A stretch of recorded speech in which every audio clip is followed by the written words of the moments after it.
Welcome to Hooligan Radio, everybody. I'm your host, Isaiah, and I am joined by my lovely co-host, Josh. Josh, how are you doing?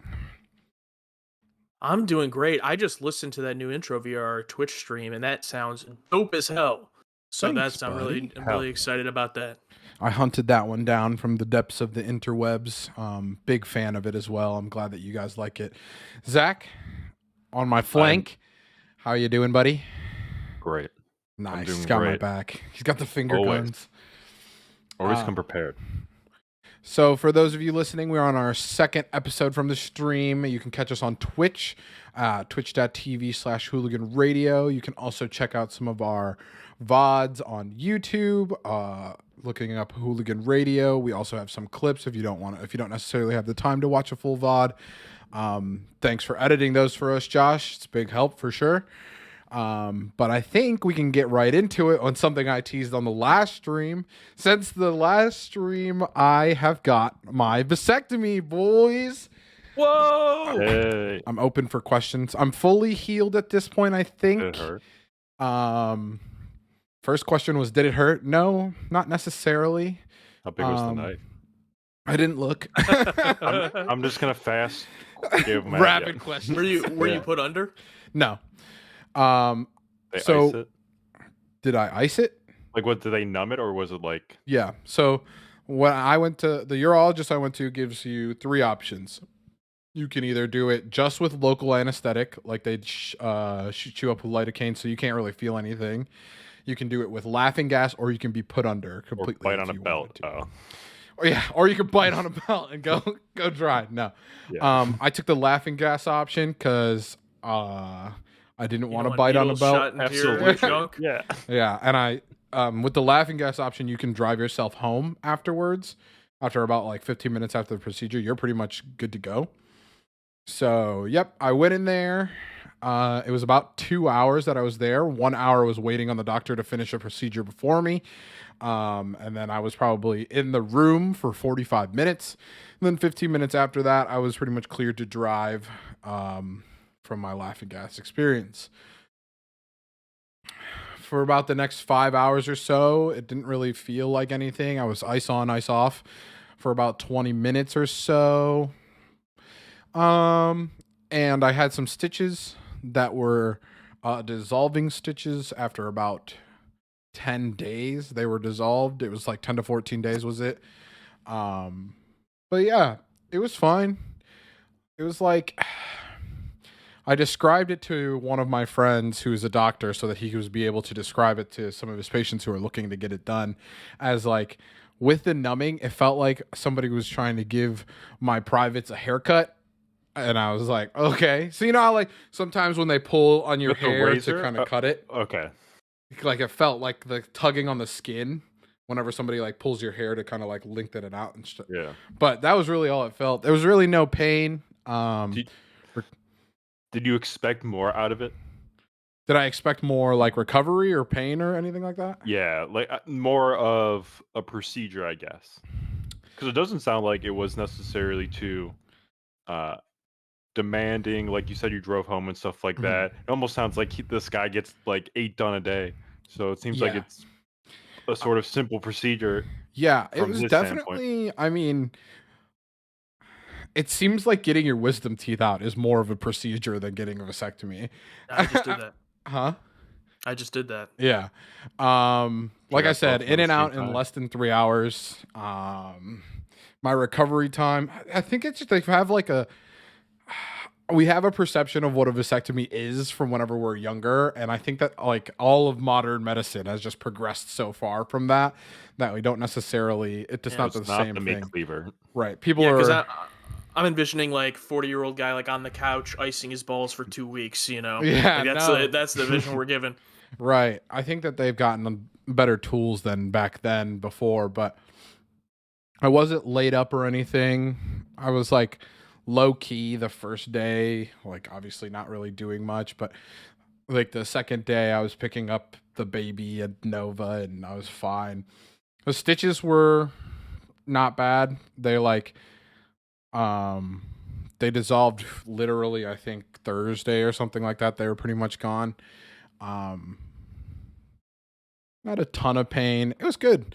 They recommended if I had any pain that all I needed to really take was Advil or anything like that. It wasn't like I was on, any crazy painkillers or anything like that. So I don't know. If you're thinking about it, I wouldn't be too scared of the procedure itself. The effects of the procedure might be something you want to actually consider, right? Like everybody tells you, like, are you sure you want to do this and all that? I mean, I've been telling the boys I've been looking to do this since I was like 17. So How many times did the doctor ask you that before you did it? once, and I defiantly was doctor. like, I'm All right. pretty sure. I'm And pretty sure. it was after he got the laughing gas too. Yeah. Hey, by the way, I'd legally have to say this. Do you want to do this? What? Like what? He just was laughing. He didn't You even said respond. yes. So they use like basically they snip you and they cauterize like with whatever it is with electricity. And the one part of my procedure that went bad was the lamp that he was using was touching my leg when he went to cauterize it. So I got electric current through my leg and into that lamp, and it scared the shit out of me. I was like, why is my leg tingling, bro? And he's like, oh, could you please move that lamp away? And I was like, oh, okay, thanks. I thought I was about to be fucked up for like 30 seconds. And I'm on laughing gas, so it's like not that bad in my brain because I'm fucking high off the laughing gas. But thinking about that, if I wasn't on laughing gas, I would have been like, he cut my balls and now my leg is broken. Yeah, that's just blood. That's just all blood, oh God.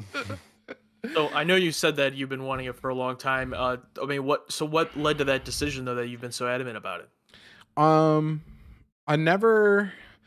So literally the thought process in my brain when I was 17 and has never changed is I never wanted to ever put anyone through a pregnancy.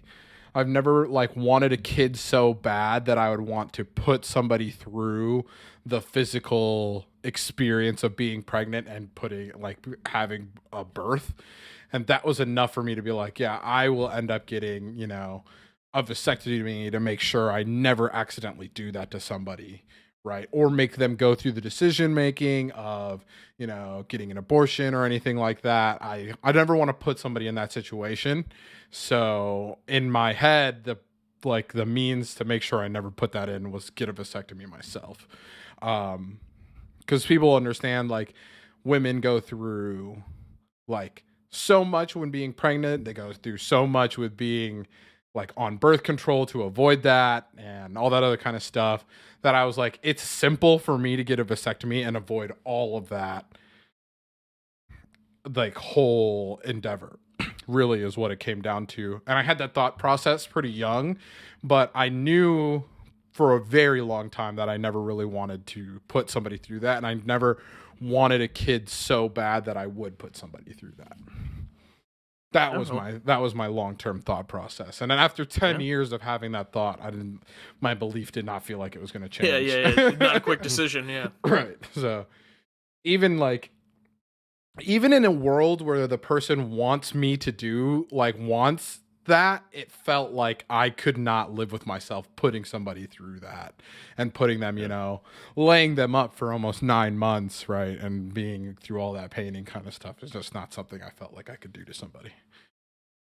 Which is where I lucked out, though, is that when I met Bailey, she had already gone through that and was not necessarily interested in going through it again. So yeah, cool. Good for you. Well, that's awesome, man. I appreciate you sharing that with all of us, too. Yeah. Like I said, I've been fielding questions from different people who are interested or not interested or anything like that. So if you have any questions, feel free to hit me up on Twitter. I am an open book about it. But you're not getting to see my stitches. You're not going to see my wound. Damn. Already solved. Damn, beat me to it. All right. With that being said, I think we can... Let's talk about food. I told you guys last stream we're not allowed to talk about food. You said it wasn't the last one. As long as it wasn't the last one. That is true. I wanted that to be the last Josh one. can never talk about food. No, I wanted to be the last one because then one main topic stands in between me and going to eat. Now I have got one whole episode that one's on me. and a main That's topic. fair. That makes more sense. I was just attacked. Yeah. Instead, I'll take the brunt. All right. So, what's your top 3 for us, Zach?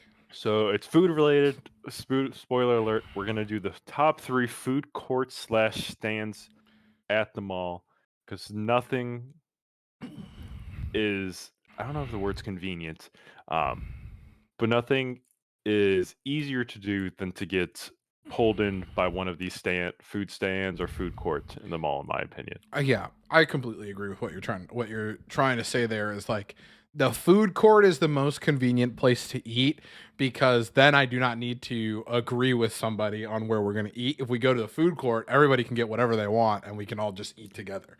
Yeah. Yep. Or you're just walking through the mall, you see a stand in the middle, and you're just like, damn, that looks pretty good. Yeah, you're like, I guess I'll, eat a pretzel or something. Yeah. So just to be clear, Zach, are we naming like specific names of places, or is it more of like a genre type thing of food, or what? You can go. It's good. You can be as specific you want, or either as vague as you want. Because I'm Okay. not going to dock you for not knowing a name of a place. But if you be like this place that does so and so, or the smoothie place, that's good. Sure. Yeah, so this is either specifically in the food court or any of the carts that generally are in the middle of the aisle, right? Correct. Cool. I get to go first, and then it's you, and then Josh. So part of me wants to take this one just straight off the gate to punish Zach for putting this food topic right here in the middle. So I'm gonna go with Cinnabon as my number one pick. That's fair. Good number one. Zach Top and I tier. have talked about getting Cinnabon almost every time we hung out in high school. We're like, what if we found Cinnabon somewhere? I don't understand. Is Cinnabon just not a deemed a good enough store to have its own little branch? Like, I don't understand. Yeah. I think that they added a Cinnabon at our closest mall after we went to college, and we were pretty much past our Cinnabon phase. But I know that Zach was a big fan for a long time, so I'm going with my number one pick is Cinnabon. Hell yeah. Following up that one, because of course, if you didn't take it, I had to take it number one. In the same realm, how people talk about the McDonald's Sprite tastes different than any other Sprite, the Sbarro pizza tastes different in the food court than any other time you'll get a Sbarro pizza. And I still haven't figured out why, but 9 out of 10 times if I see it, I'm going to be getting that over anything else there, or I just have to get it as a snack for later. I love when I see a Sbarro and not that Villa pizza place. I don't know why they taste different to me. They're both mall pizza, but I'm like, yes, this place has a Sbarro. Yeah. This is premium class. Yeah, they took out the Sbarro, the closest mall that you guys obviously what mall. But I think it might still be at the South Park Mall. I'm not sure, but probably my favorite joke from The Office of the entire show is when Michael Scott goes to New York and they're like filming him walk around New York. He's like, "Oh, here's my favorite New York pizza place," and then it's a Sbarro. I mean, it's just the best joke in the entire show. That's amazing. And as far as what you were saying about the Cinnabon, I think there's quite a charm to have a type of place that you can only get inside of a mall. Like there are certain places that I really liked when they were in malls, but then like when they had a standalone location, it's like, oh, that's kind of weird. So I think there's a little bit of charm to it there, but I think those are both. I understand that. I have 2 in a row, so this is a interesting one to go last because I got 2 in a row and then they're all gonna get taken by the time it comes back to me. A jog on memory here. I think for my number one pick, I gotta go with the mall hibachi, whether it's Sarku or Sakio or whatever the version is that you have in your mall. The hot, fresh hibachi, teriyaki chicken, fried rice you can get from the mall. It's always just like a nice hot meal. It's got to be my number one pick, I think. Yeah, that's a good one. Yesterday, Bailey and I went to the mall to walk around and ended up getting her Crocs for Mother's Day because she's been wanting them for over a year, but thought they were too expensive. So I was like, yeah, I'll buy them for you. And we walked. No, I gave it to him. I gave it to him early because I'm like, I'm not going to hold your Crocs for 2 months. Yeah. I'd be like, that could be a main topic on its own. Right. Yeah. But, we walked past the Japanese place and I was like, oh my God. Mall teriyaki chicken is just bless. Smell. Yeah. And then my second pick, there's two places I want to go with. I'm gonna choose the one that I think is least likely to come all the way back to me. I'm surprised this is actually still here, so I'm gonna go with Annie Ann's. There are starting to be Annie Ann's in Classic. other places. There's one that's in a Walmart near me. So Oh there's yeah, starting to pop up outside of malls, but a mall Annie Ann's. I think South Park Mall has 3 Annie Ann's inside of the mall. And yeah, always delicious for either a pretzel or cheese. lemonade, and or pretzel dog. Good mall food in my opinion. Annie Ann's did definitely fall through the cracks, and that is a good second pickup for sure. Absolutely. All right, Zach, you're back up. So I'm going to stay in the same realm of, for whatever reason, it tastes better in the mall and go with Panda Express. Um, that's one that I oddly do see actual in stores a little bit more than some of these other ones, and I do have that same odd first stance of that's a little weird seeing that outside of a mall, but Panda Express's food court, great. Good one. So I have to get very specific with my next one because it is probably like when people talk about mall food, this is the first thing I think of. Um, Back in the day at Midway Mall, they had a place called JJ's Barbecue. It was It was Asian sides like orange chicken, bourbon chicken, different things like that.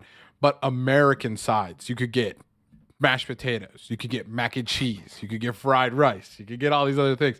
Hell yeah. And there's nothing like putting bourbon chicken in mashed potatoes and being like, this is fucking American Asian fusion at its best, dude. And I think about it a lot. It's still there. I don't know. I don't Oh, even man. know if the mall is still there, let alone fair. the food Barely, place. barely. But that is my number 2. It's very specific. I've never run into any place like that before. And then my number 3 has to be, and I don't know if it's just the mall by me is like super touristy or if this is at more malls than that, but they actually sell Dippin' Dots at the mall by me. So I don't know if they sell Dippin' Dots at all malls, but the mall I went to yesterday, we were walking through and I was like, oh shit.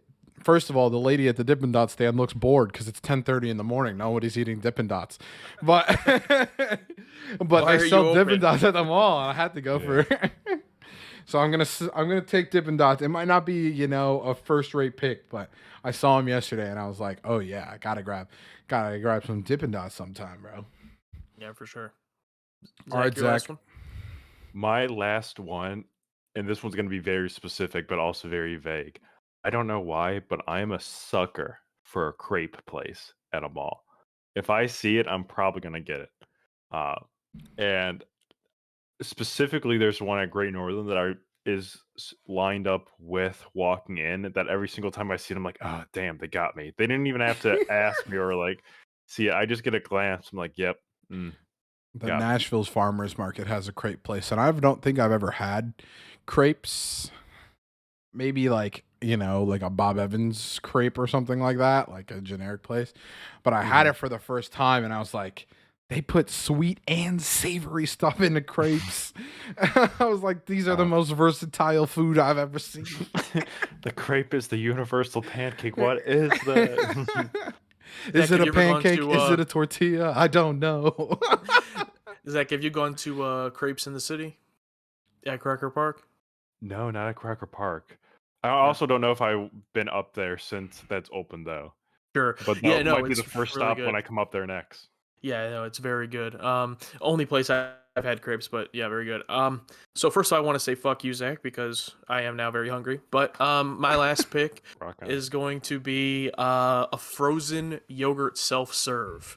Whether that's a Menchie's, if you still have those, or a Yogurt V, any frozen yogurt, custard ice cream self-serve where you put it all together yourself, put in the toppings, weigh it, and pay whatever overpriced amount they say it costs. Big fan. It used to be a much bigger thing like over a decade ago, and then it wasn't even like the pandemic took it out. It was even before the pandemic. They just started all shutting down. And then I'm sure, the pandemic didn't help, but there's still a few open near me. I don't think there's any Menchie's anymore near me, but there's a Yogurt V still at the mall, and that's one that I don't know if they'll still be around in another decade. Kind of odd to think about. Yeah, they definitely took the scene like in a fury, right? Like I think right when we were graduating from high school, they were popping up everywhere. They were like the thing to go to. Um, I know that me in front of the podcast, Anthony, our doctor friend, actually went to Menchie, whatever the fuck it's called, with the teacher of ours. That is our questionable story from high school. Maybe you'll get it on this podcast one time. Maybe when we start a Patreon, I'll tell that story. But yeah. And then I feel like by the time we graduated college, they were like the Menchie's and Crocker was closing, and they started to like within 5 years of them being like the hottest thing, they became like relics to a past. And I think that frozen yogurt in itself like fell to craft ice cream, like things like Mitchell's or some like artisan ice cream places. Yeah, like your Cold Stones, stuff like that. Stuff like that. Yeah, that's true. Well, that'll be it. So, any honorable mentions? I think one that I was kind of mentioning earlier is Charlie's. Charlie started off to me as just a mall exclusive food, and now Yeah. there's like 3 standalone locations that I know of. Very weird to me, but I go to the standalone locations now. I'm not gonna lie. So, Yeah, Charlie's goes so hard. The steak, yeah, like the sandwich shops like that out of Charlie's. Steak. I always say it wrong. Is it Steak Escape? Escape? Yes. Yeah. That one is also that was going to be an honorable mention. That is like the counterpart to Charlie's that we had at BG, and then I have seen it in one mall before, but mostly it's Charlie's that I've seen. Another place that I don't think I've ever seen a standalone location, but I have seen in multiple malls is Haagen-Dazs Scoopery. So Haagen-Dazs, who sells like the pints, Wow. they have like actual scoop locations in some malls. They had one in the mall in Hawaii, and I think they have one here at one of the malls. It's like for the fancier malls, I believe. I was about to say I've never seen a Haagen-Dazs Scoopery. That's pretty. Yeah. That sounds cool. I would go to that if I saw it. Right. Instead of getting a pint of Haagen-Dazs, you can get one scoop of 2 different flavors and get the breath. Another one that I just thought of that I don't know if I would necessarily count as a foods court, but I'm also a sucker for the Ghirardelli or like those chocolate stands or those chocolate stores that they have where you can see everything. Just the aroma and it being right there. I'm just like, I gotta stop in at least and see what's in here. See if they have anything seasonal or whatnot, I guess. Any deals. We did that one time. And we ended up eating a chocolate covered jalapeno that was the hottest thing I ever eaten. You remember that, Zach? Yeah, that was. We had a friend with us. I won't say his name with this episode, but I'm pretty sure he just threw it up on the side of the sidewalk within like 3 feet of the store. I'm just like, man, that cashier just watched us buy that and throw it up right outside of her shop. Yeah, she was like, at least he made it outside. Thank God. We've had at the mall near us, we've had a lot of ones come and go in like the last 5-6 years, but probably one of the most unusual and short-lived ones that we had was, you guys ever see the cups where they put dry ice? It's like liquid nitrogen, dry ice, and then they put the little balls, which I don't even know what those balls were supposed to be. And your cup would just be smoking with dry ice, and you're supposed to eat the balls. And they have like this sign there that was like, "Do not drink liquid at bottom of cup." And of course, kids did, and then they all got shut down. Like, that's kind of one of those like common sense. Like, who thought that was a good idea? That's what I think. A lot of food. And that was probably a food stand too. That probably wasn't even like a lot of these food stands I feel like fall in the missed opportunity of it being too complicated. They're like, look at this really cool thing we just did, and it's like, cool. That took 15 minutes to get me my order. You have a line of 20 behind us because you want to be a TikTok and on Instagram. Like, you need to make your money back. I think that the hierarchy in my brain of like health standards goes like restaurants, get health inspectors, and then below that I'm like, food trucks also have to get some sort of health inspector, right? Oh yeah. And then I'm like, mall stand, not like actual mall like establishment or storefront, but stand Wild West. Absolutely, yeah. I don't know if that has to be there. The crepe place near me is also stationed next to the people who clean shoes, so I imagine some of that spray might be getting over there. Yeah, So I don't know exactly. what That's level what I'm that might be saying. add on the food level, but it's at least on an A. Right. One that I have two honorable mentions. First one, when I was in LA, I went to this like outdoor mall shopping type place, and there was a stand that sold desserts, churro desserts, where it'd be like a churro with a cup of ice cream. Mhm. Amazing. Yeah. It was just one of the best things I've ever had, and it was just this random stand, that was out there, so that was really surprising and delicious. And then if we're going into the fictional realm, I'd have to bring up the Bluth frozen banana stand. So I I bring up the health inspector thing because yesterday when we were walking around the mall there was a stand that just had bulk candy by the pound, like you scoop it into bags, and they weren't like covered, like they had openings with scoops in them, and I was like, dude, there's got to be little kids that run by here and just stick their hands in that shit. Like, there's no health inspection going on with that. 0% chance. That's absolutely wild to me. it's at your own risk, right there. Right. But that's enough on our, mall food things because I'm going to be starving for at least the next hour and a half. So let's get into something to distract me from that, and let's talk about the main topic that Josh brought us. Do you want to introduce that to us, Josh? Absolutely. So when this episode comes out in the podcast and YouTube realm, it'll be about the end of March. So it's been about 4 weeks removed from the release of the new Batman film, The Batman.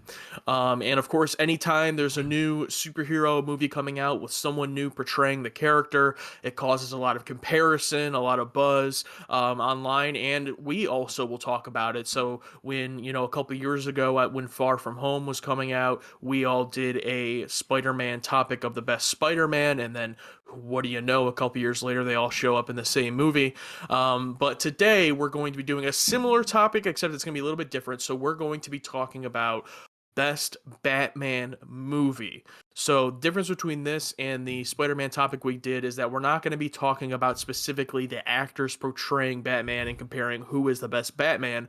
We're talking overall, what is the best Batman movie. So in theory, two of us could have the same actor playing Batman, but just in different movies.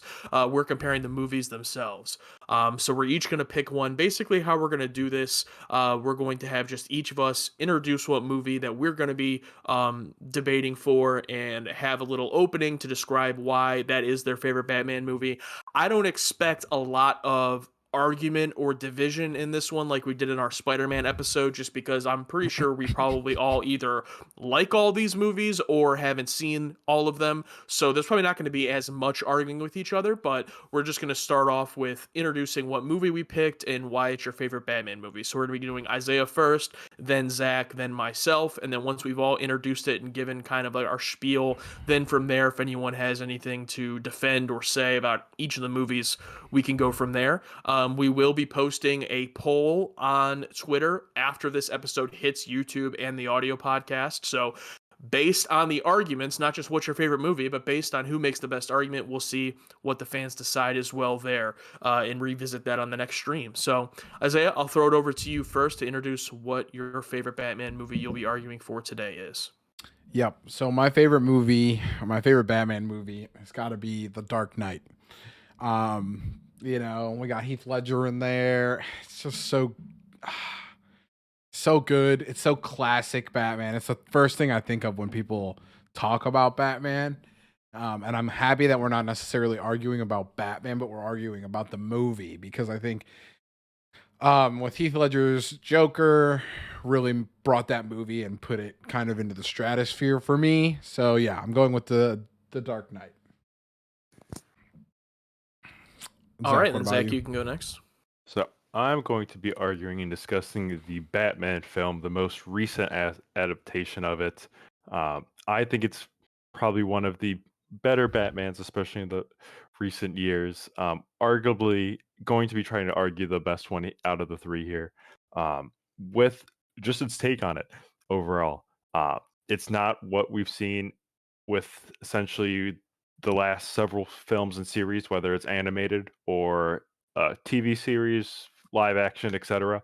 It sort of gets back to that dark, gloomy uh, Batman superhero, which you might even argue if he's a superhero at times um, in it. And I think it just gets back to its roots in a good way. And I think it's a great start to whatever comes from this film. All right, and I have the final pick. So just to do a little bit of behind the curtain here, the order that we're introducing these movies in, this is also the order that we were allowed to pick the movie. So I was the last one to pick what Batman movie I wanted to talk about, and after seeing the other two picks, I think a lot of people would probably assume that Batman 1989, the original live action Michael Keaton Batman, would be obviously a really popular pick. You know, Jack Nicholson is the Joker, but I actually went a different direction based on what the other guys here picked. So I'm going with Batman Mask of the Phantasm, which is maybe a little bit lesser known. This is actually an animated Batman film, and this is to today the only animated Batman film that had a full wide release in theaters, a full theatrical run. This was in 1993, and it was a continuity of Batman the Animated Series. So you had the Batman Animated Series going on at the time, and this tied in with that. There have been other animated Batman films, such as The Killing Joke, and other ones that have had like 1 day special releases or limited releases in theaters, but this was the only one I'm aware of animated that had a full theatrical run, and I think there's a reason for that. I think it's because it is the best Batman movie. Um, First, just to get out of the way, it being animated, I actually have a full series on my YouTube channel where I talk about the best Jokers and comparing the Jokers. And in that series, I actually say that Mark Hamill is the best Joker, and he plays the Joker in this film. And the fact that it's animated, I don't think is necessarily a fair criticism when it comes to a performance or a film, because I think whether your film is live action or your film is animated, you have dozens to hundreds of people working to make that film good. I think it's just a different way to present the medium. I don't think one is better than the other. And with that out of the way, I would just say quickly about the other films, to throw it back to you guys. I think that, like I said, in my opinion, Mark Hamill, as popular as Heath Ledger is with his, portrayal of the Joker, and he won an Oscar and all those things, posthumously. And I agree, it's a great performance. I think that Mark Hamill does a better job. I think it's more comic accurate, and I also think that it's a little bit more um he's able to ham it up a little bit more because it is animation. It doesn't have to be this grounded, gritty Christopher Nolan, Joker, and I like the a little bit more campiness of it, while still being serious, and you genuinely believe Mark Hamill's Joker is actually insane. And then with the Batman, I really liked the Batman, but the main thing I would say about it is I don't think without any other Batman movie that the Batman could exist. I think the reason people love it so much and it's so great is that we have all these other Batman movies. So it's like, oh, well, if you want this really dark, gritty, serious Batman, you can watch this new Batman. It's really cool and different and well done. But if this was the first Batman movie that came out, like, people would have hated it. Like, if we're honest, if no other Batman movies, if this was the first adaptation, people would have been like, what the fuck is this? So it's because of the history that's been laid out. That's all I'll really say about that. And then I'll throw it back to you guys, whoever wants to jump in first. Unless you guys, tell me if I'm wrong. I'm probably the only one that's seen my movie, so feel free. I can explain if you ask, more questions about it. But in the meantime, that's the only really negatives I would give to your guys' films. Yeah, I think I would agree with you there. When it comes to being an animated movie, there's a lot more liberties that you could take when you come in as like a voice actor, like you were saying. Um, but with that being said, I just like it could be that this Batman was introduced to me at the fucking perfect time, right? 2008, very developmental period, and giving me Batman. Um, and while yours might be more true to comic, as you mentioned, that's never necessarily been a thing that I've been looking for out of most of my superhero movies, because I've never been a comic book fan, so therefore I've never been put in a position where I'm like, but that's not how I imagined it after reading the comic books. Um, and not only do we get the Joker in this movie, we also get um, Two-Face or whatever, played by Aaron Eckhart, and I don't know, man. Like, Morgan Freeman is in this movie. My cast is so star-studded that it's hard for me to not just like stand behind them and be like, "What do you mean that anybody's movie is better than mine? Look at my people that I have representing my Batman and Christian Bale and Morgan Freeman and fucking who else do we even have in here? Fucking Michael Gary Caine. Oldman." Yeah, I'm just looking at the cast Yeah. and being like, I have such a star-studded cast for mine that it's almost like they defend themselves. Yes, it's Yeah, part of a that's fair. trilogy. It's not a good like you were saying, it's not a good standalone movie necessarily, I guess, but I didn't see Batman Begins before I saw The Dark Knight, and I still absolutely enjoyed it. Like, it's not, Marvel Cinematic Universe didn't see Thor 2, so Thor 3 doesn't make as much sense or something like that. So, Yeah. Mhm. also, I'd like to mention the movie that I chose has renown on this podcast, I'm pretty sure, as one of the best, as a top contributor to superhero movies. I don't know if it was our number one superhero movie, but I know that the three of us have fought and said that this movie has surpassed other superhero movies in the past as well. So Opinions can change. Movies can come out. not only do I have my cast to stand behind, but I have your guys' own opinions to stand Alright. behind those as well. All right, so we're talking about a cast. Not only is your movie a star-studded in a cast, but I could argue the Batman also has a pretty star-studded cast. You got Robert Pattinson, who arguably does a phenomenal job at being goth Batman in this.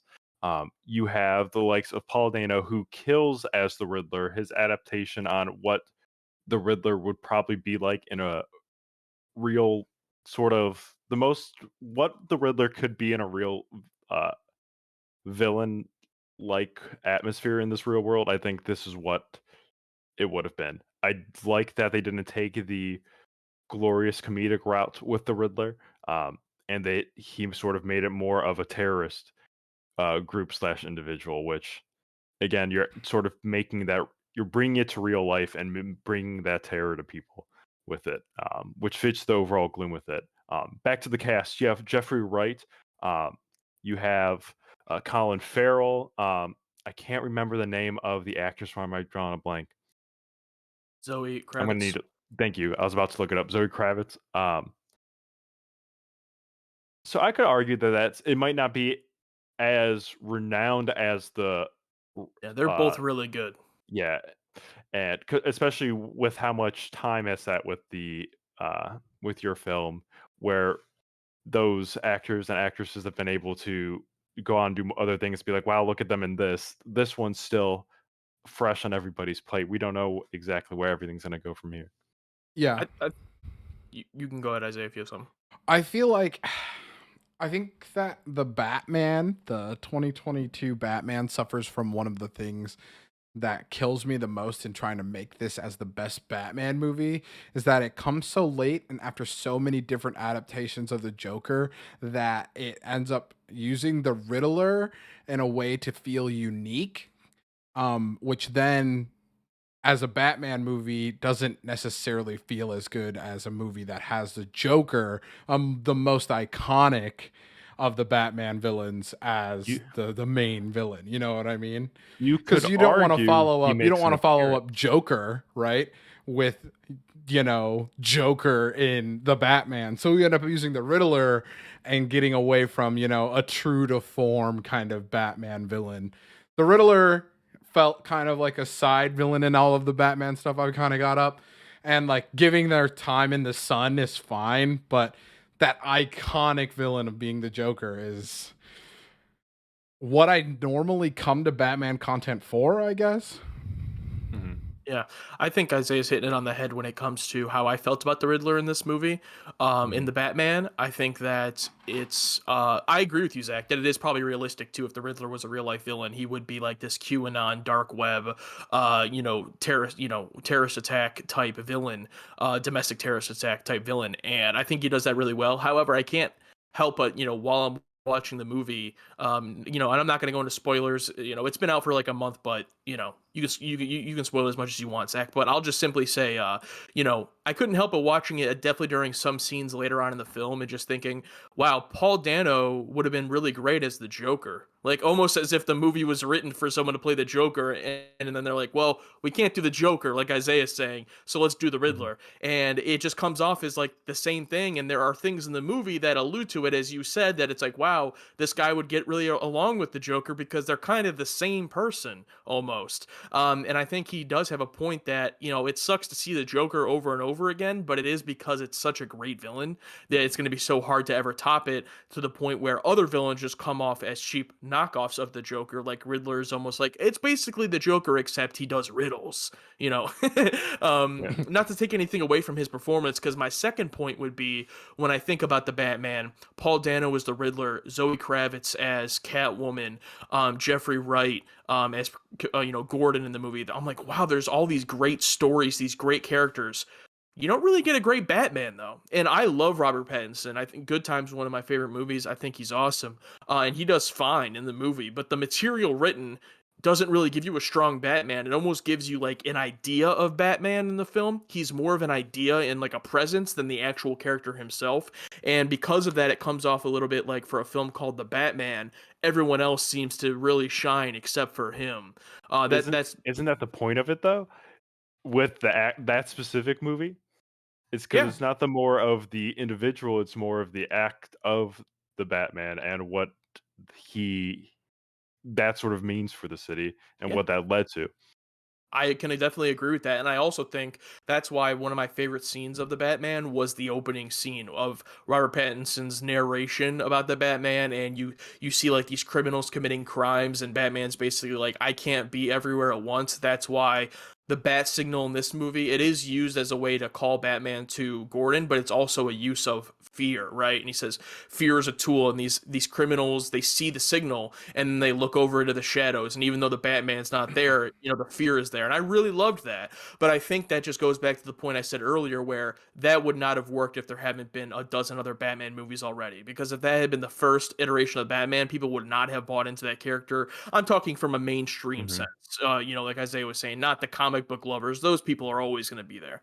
But that would just be my opinion of it. Let me talk about Mask of the Phantasm real quick, because I haven't really gotten much into it. One of the things I really love about it too is that this is actually the best Bruce Wayne movie. Also, he has a very deep love story in this movie. Bruce Wayne's actually about to be getting married. Uh, to someone named Andrea Beaumont in the movie, and that plays a huge role. And there's obviously, big Batman Joker plots going on, but a lot of screen time is spent, because it is the movie is only 76 minutes long, which I love myself a short movie. I don't need these 3 hour Dark Knights and the Batmans. Personally, Yeah. 76 minutes.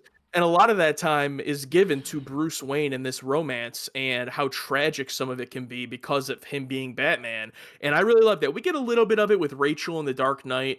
Maggie Gyllenhaal takes over for Katie Holmes from The Batman Begins. I feel like she's used as like the typical like damsel in distress, set her up to forward other male characters, whatever. Mhm. And then in The Batman, I really loved Zoe Kravitz as Catwoman, and she gets her own story basically in that movie. It's a whole character arc for her, but it's not really much of a romance with Batman. So I feel like Mask of the Phantasm, the romance, the love story that's in there, I really love that. And the last thing I'll say, but I'll throw it back to you guys.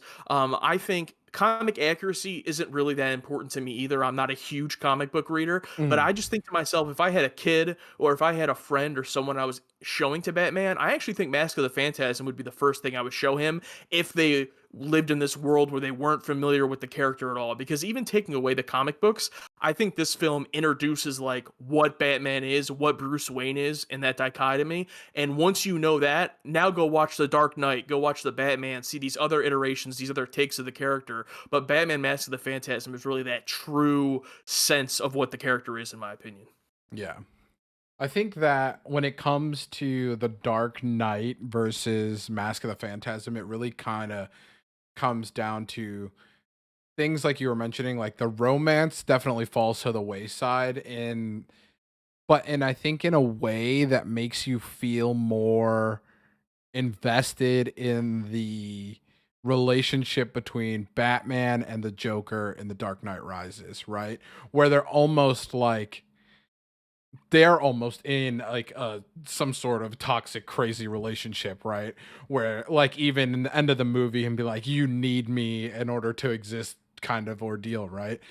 um and so while there might be a better romance in Mask of the Phantasm, I think that like the culmination of the whole movie into their like relationship at the end there is like one of the most cinematic like memories I have ever had. Just like the Joker dangling upside down and like, so I think that the real, punch for punch would be what is it? Mark Hamill's Joker versus Heath Ledger's Joker, and I don't think that there'll ever be a resolution to that because, like you said, they do better. Like they do different things better than one another. I think that there's an even match to that, and I could say that for sure. I haven't seen the Mask of the Phantasm, but I can concede that the romance might be better, but the trade off we get is like this.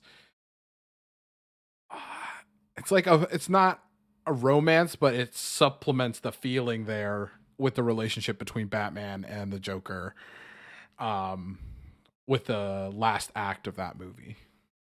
That's fair. And that scene in the Dark Knight, the interrogation scene between Batman and the Joker, probably the best scene of the Batman and Joker we've ever had. So Mhm. I totally get what you're saying there. Zach, were you gonna say something?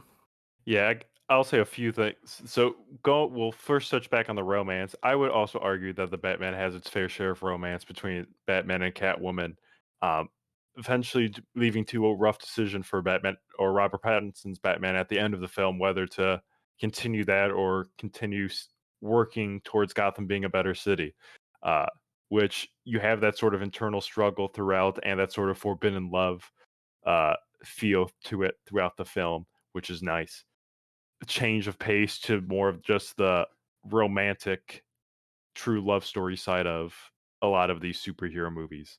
Um, and then I was going to argue on the side of the interrogation scene is that I would almost put this most recent one on par with the Dark Knight, from just the overall setup that it does to where you realize there's so much more to this movie to where there's uh, so much left to still happen. Again, I'm not going to try to ruin it too much for our listeners because we're at least still within the same month, I would say. Um, but it just leads up to so much more and leads to what can happen in the series. It's rough. See, it's hard to do the Batman for me because it's so early into it, to where, which I guess I don't know. I'll stop there before I ruin the Batman. I would just say, yeah, to real quick to what you're saying, Zach, there, it is really early. The one thing I will say though is if this movie wasn't amazing, like it wouldn't even be part of this conversation, right? Like the fact that it Mhm. just came out and you can already have this discussion comparing it to The Dark Knight and Mask of the Phantasm and other ones does just go to show like everyone's already accepted, yeah, this Batman movie is great. So Yeah, even though it's very new, and it was the same thing with The Dark Knight when that came out. Everyone saw The Dark Knight in 2008 and was like, yeah, this film is like, excellent right away. So I feel like with especially a character like Batman or Spider-Man or whatever, if a movie comes out and is pretty mid, like I really liked Far From Home, but when Spider-Man Far From Home came out a couple years ago, people weren't coming out comparing it to the best Spider-Man movies ever Mhm. made because they knew it was pretty mid, right? But then No Way Home comes out and everyone immediately is like, "Oh, that's probably the best one." Yeah. So I think it's pretty fair to involve it in the conversation. I think that the only my counter to that is like I completely understand where you're coming from, but we don't necessarily know how the Batman is going to stand the test of time, right? Where The Dark Knight Rises has left an impression on us You as mean The Dark people. Knight? Yeah, yeah. The Dark Knight left an impression on us as people. Like, quite literally, yesterday I was driving and I saw three school buses merge onto the highway and went, oh shit, they just robbed the bank, bro. Yeah. Great opening scene. I will Yeah. say though, as the Batman has an opening scene with the Riddler that is also excellent. But I did want to touch on. You did bring up the Dark Knight Rises accidentally, but I did want to touch on that real quick. The Dark Knight, obviously they couldn't continue the Joker because of Heath Ledger passing away. But two things I want to say when it comes to The Dark Knight Rises is, first of all, one of my favorite parts of the Nolan Batman is Michael Caine as Alfred. I think that is bar none the best Alfred, which, like, of course it's Michael Caine, so of course it's gonna be the best one. But I think he's actually stronger in The Dark Knight Rises than in The Dark Knight. The Dark Knight blows The Dark Knight Rises out of the water as a movie. The Dark Knight Rises isn't great, but Alfred specifically has so many excellent moments in The Dark Knight Rises that sometimes when I'm watching The Dark Knight, it's like, ah, man, I really wish those moments were in this one because this film is so much better. But it's like The Dark Knight Rises had those Alfred moments that are so excellent. You know, him seeing Bruce at the diner, him crying over Bruce when he thinks, you know, that he's dead and is saying that he's failed his parents, all this stuff, you know, is excellent, but it's not in that movie, and that kind of sucks. I completely and then agree with that. yeah, Alfred in my movie, I'm not really going to defend it because he doesn't have a huge part. Alfred in the Batman also, it's Andy Serkis, and at this point, every time I see Andy Serkis in a movie, I'm just like, oh, it's Andy Serkis. Like, he's just a guy. It's like, okay, whatever. But yeah. Anything else? I don't want to drag it on, you know, too longer than it needs to be. But anything anyone want to throw in? Yeah, I don't know. I think that the Christopher Nolan Batman literally left like this impression on me, and like, oh, this is what a movie like needs to feel like in order to necessarily spark in me that it's a good movie, right?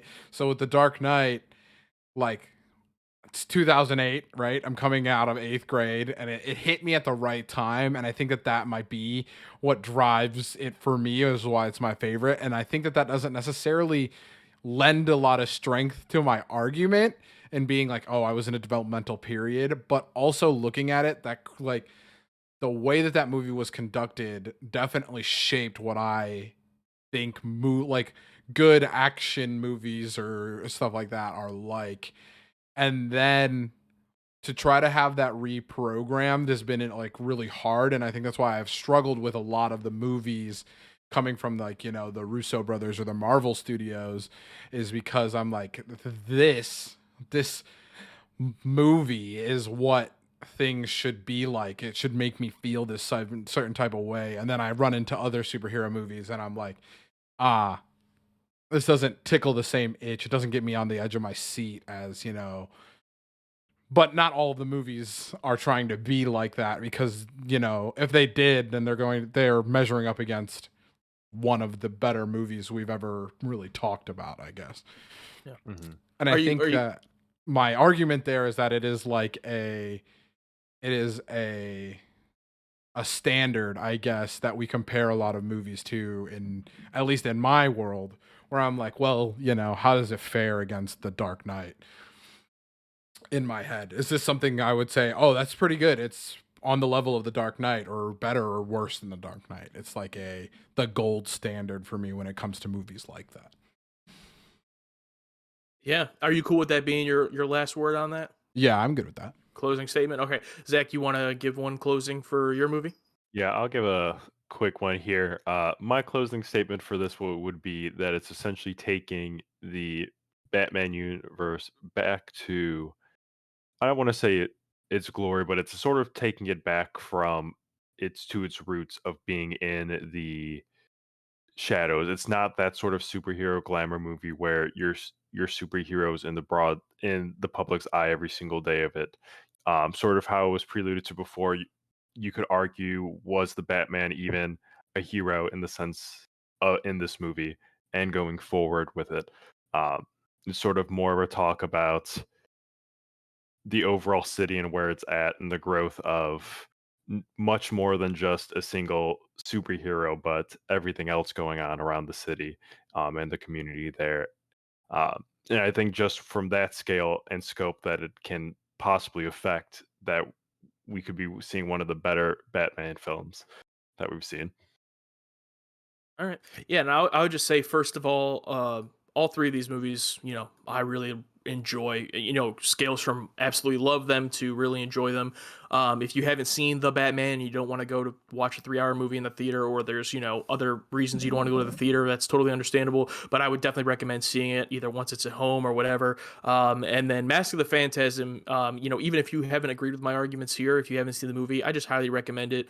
I never saw the movie until I was doing this series for my YouTube a couple years ago, and it was about the Joker, so I wasn't even really concerned about the movie itself. But sitting down to watch Mask of the Phantasm, I was like so blown away. I'm like, this is might actually be the best Batman movie. So I really loved it. Like I said, it's 76 minutes, quick, easy watch. In that little over an hour to hour 15 minutes, it gives you such a deep look at both Batman and Bruce Wayne and the differences of those characters. I thought it was excellent. Not going to try to trash these other two movies too much because I think they're both also great. But I just think when I think about the best Batman movie, I think really the only knock you could have against Mask of the Phantasm is that it's not live action, and I just think that's kind of a silly thing to hold against any movie. So I think it's the best one. But yeah, these are all great Batman films, great films in general. And we'll put up that poll the day that this episode hits YouTube and the podcast. So look out for that on our Twitter, at hooligan_radio to check that out once it's up. And I'll just post ask whose argument did you most agree with, as far as today. So that'll be it for my main topic. Sounds good. I can't believe that Zach wants people to vote for the guy from Twilight, bro. Can I let you know watch of something yourself. that's a secret? I misinterpreted the topic. Hey, what did you think? I thought it was the series, and I was like, I could easily argue that this series could be one of the better series overall. And I was like, I'll take the new series on. Little did I know it was the overall movie. But I would still argue this one. I was comfortable enough with doing it and confident. I don't know, man. Like I said, as a young boy aging, seeing The Dark Knight and being like, holy shit, movies are crazy. Oh, Dark Knight's great. Yeah.